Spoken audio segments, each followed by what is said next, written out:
Hey, how you doing? It's Clayton here from howtodrawcomics.net. In this video, I'm going to be going over the top of another artist's work named Arden Belfry. He is a student of my Superheroines course, which came out about a month or so back. Actually, it's probably been 2 months now. But basically, as part of the deal when you buy this course, essentially you get a membership into the Virtual Comic Art Classroom, which is a closed private Facebook group where you're able to post the work that you do from that course and get one-on-one feedback from me and the other students who are part of the Virtual Comic Art Classroom. So Arden posted up some work that showed the progress that he had made on his superheroines, and so I thought I'd give him some feedback and record the feedback at the same time, so that you guys here on YouTube could also get a little bit of value out of it as well. Because a lot of these lessons and a lot of the feedback that you're going to see me give Arden in this video is applicable to most other artists, I would argue. In fact, a lot of the artists who have posted onto the Virtual Comic Art Classroom and shared their progress on the Superheroines course have ran into many of the same problems that Arden has. So let's get straight into it here. You can see that I've started out with the first superheroine that he's done up. Now, the key thing when it comes to establishing a pose for your characters, whether it be a male character or a female character, that's going to give them a sense of movement and liveliness within their pose, is to tilt the shoulders and the pelvis and the head in different directions. Because what this does is it adds a whole ton of movement to the body. It really does make it look less stiff and a little bit more organic, as if there's some inbuilt motion within it. And the thing is that a lot of the time, because we do tend to take a structural approach to drawing, is that because we take that approach, we end up with poses that are kind of just, they're very static. There's not enough energy within them. So one of the things that we need to learn how to do is to push those poses even further by adding additional movement to the body, and then pushing that movement even further by exaggerating the way in which the limbs are positioned and the overall torso, the way the head is tilted. And what I try to do is I always try to make sure that every single part of the body within my character poses is moving in some way, on some level. There's never a point at which I've got just a straight up and down arm where it's not kind of maybe angled or tilted or rotated to an extent, the elbow or the wrist. And I learned this from Todd McFarlane, actually, back when he was doing Spider-Man, especially, when he would kind of twist Spider-Man's pose in all these different crazy directions. And essentially, in reality, it would make someone's body, if it was positioned in that particular pose, it would break them, essentially. But when it comes to stylized comic book illustration, it can actually add a whole ton of impact to the poses of your characters. Now, here in the second pose that I'm illustrating to kind of give Arden some feedback, this second pose that he did for his second superheroine, it was fairly okay. The main problem with it is that it was just a little bit too underwhelming. Like, there wasn't really any impact or soul to the pose, so to speak. That might come off as a little bit harsh, but no, it was fine and it was okay, but it just it wasn't going to turn heads. And one of the reasons for that is that all it needed was just a little bit more push, a little bit more oomph, and that's why I did up this little smaller illustration of the same pose over to the right hand side of the main one there. Just to kind of illustrate, if I was doing the same pose, taking that same idea. In other words, there's nothing wrong with the pose at all. The pose itself is fine, but how it's presented and how it's exaggerated could be tweaked in order to make it work a little bit better. And so, again, one of the main key factors to creating a pose that's going to allow you to help it exude more energy and more impact is to just twist the body a little bit more. And the main twisting motion within the body is going to come between the rib cage and the pelvis when they're tilted and turned and rotated in opposite directions. That's going to create that twist within the overall body. And that's something, it's a little tactic, a little technique that I like to use when it comes to positioning my characters, because it really does add a whole lot more energy and a whole lot more motion to the character's pose that wouldn't otherwise have been there. And these things are very easy to miss, especially if you're not looking for ways in which you can push the body's movement further. Because a lot of the time we just kind of jot down a pose onto the page, and we won't really analyze or think about it on the level where we're able to look for ways in which we can improve it, for ways in which we can exaggerate it to an extent.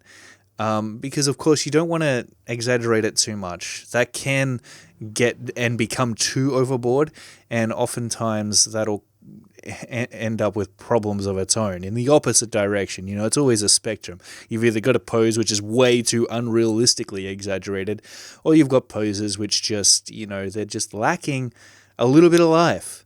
And when it comes to comic book illustration, it's more important than ever to make sure that life is exuded through the poses of your characters, especially, for example, in this particular pose here, right? So Arden did a great job of the third pose. He really added a lot more attitude, personality, and an emotional substance to this particular character's pose. Again, if he had tilted the pelvis and the shoulders in two different directions, opposing one another, that would have added, a bit more of an aesthetically pleasing look to the pose.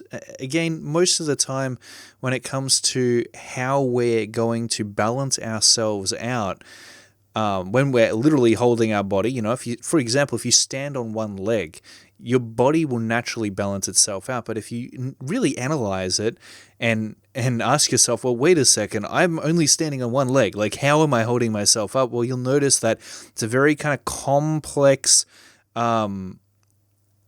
it's a complex balance of, the way in which your bones are tilted at the hips and the shoulders and the rib cage, and how your overall body is leaning to one side more now than it was before, because now it's got to compensate for that lack of support on one side of your body. And so this is the way in which I think about all of the characters that I draw up, is I ask myself what the impact of their pose is going to be on the physical body itself.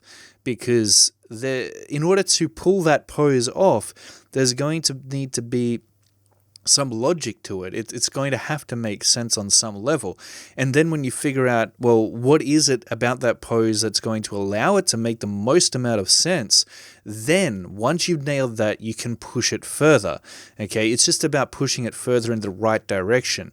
Because if you push it further in the wrong direction, well, that's just going to pull you further into a pose which is going to be somewhat uncompelling. It's just not going to work for the character. And this is probably one of the major things to keep in mind when it does come to establishing a solid pose for your superheroines or whatever character you're drawing up, is you want to try to think about their personality. Who is this character, and how can you convey that through the way in which they physically hold themselves? This all comes down to non-verbal communication, your body language, right? And we all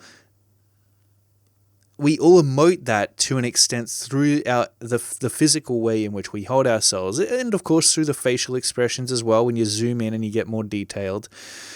So for these last two poses, I didn't really go into too much detail as to what could be improved on, just because I felt like, a lot of the issues that have come up in the first three poses are pretty much the main issues that Arden needs to look out for.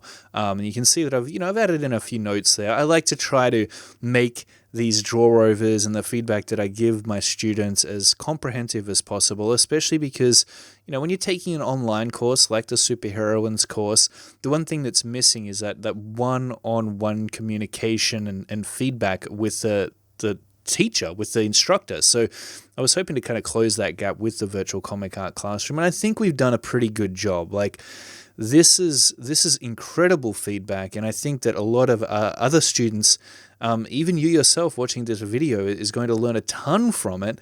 And this is just one person's example. This is just one example of the feedback that that they've been given to, take what's been said and to use it to improve the quality of their work. These lessons, so much can be learned from the errors within your work, from the flaws within it. And it's important to be aware of them, to really look for those areas of improvement and then note down what exactly they are so that you can attend to them specifically. But these last two poses, a lot of what I'd already stated had already been established. And so now what I'm really kind of advising Arden to do is just add a bit more personality and attitude to his poses. So you can see that I'm kind of redrawing up, again, the same idea for the poses that he's already drawn. But now I'm showing him how he could push the pose a little bit further to give it some more impact. And again, you can really see how the attitude and the personality of the character are now coming through the poses that I'm redrawing up. There is an additional level of substance there somehow, and I think that really comes through the looseness of the initial pose and the gestural qualities within it, because the way in which we move, not just the way we hold ourselves, but the way in which we move should be implied within that pose. And that's difficult because movement, in its nature, requires multiple frames in order to be conveyed accurately within a single illustration. But we've only got a single illustration here for our character poses, so we kind of have to convey all of it all in one shot. So it's super important. But that's about it for this comic art critique. Again, I really love the submissions that have been put in thus far for the Superheroines course assignments. They've been amazing, and it's great to watch through the feedback in which these students have received, each one of them grow and improve and level up their work. So if you're interested in enrolling in the Superheroines course, I'll leave a link in the description down below. Make sure that you check it out. You can check out what it's all about and read through it, and if you think that it's something that you'd benefit from, then I'd highly recommend it. I haven't had any bad feedback just yet. Everybody seems pretty happy with the content delivered within it.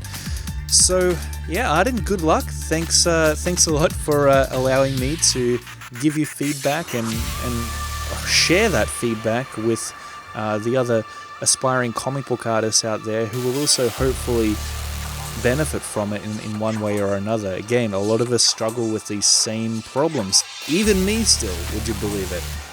But it's something that we always have to keep ourselves in check with. And yeah, it's a never-ending journey, the journey of the comic book artist. So I hope you enjoyed this video. Thanks so much for watching, and I'll catch you in the next one.